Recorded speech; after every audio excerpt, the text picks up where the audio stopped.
Let's go back to the phone lines, talk to Oliver in Maine. Hi, Oliver. Yeah, hey. My question here was, why wouldn't the genealogy list in the Bible be accurate in telling us how long humans have been on Earth? Well, it's not the purpose of the genealogies. The genealogies are not sequential.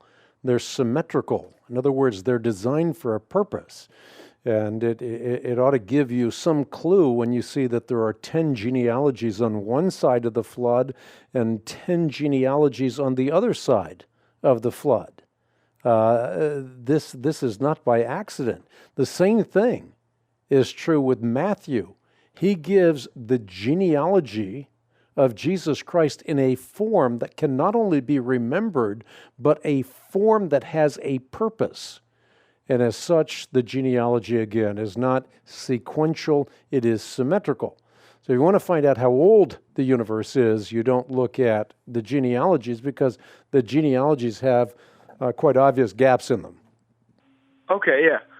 Well, okay. Like, I've heard that the Hebrews didn't, when they wrote it, they didn't literally mean father, son, or, you know what I mean? Yeah. That's exactly true. I mean, the father could mean a grandfather, but I mean, that's only part of the argument. I mean, I was giving you the other part of the argument, which I think is the idea of the genealogies being deliberately arranged. And, I mentioned Matthew, who takes the genealogy of Jesus and makes 3 groups of 14 out of it.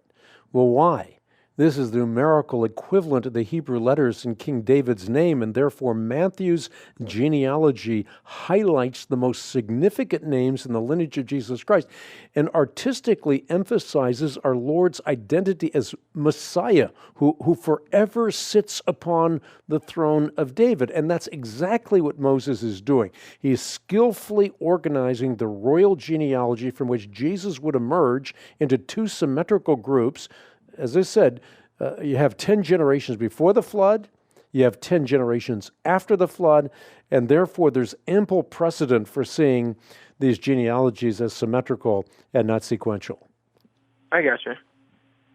All right, well, thank you for that. Hey, you got it. Appreciate your call.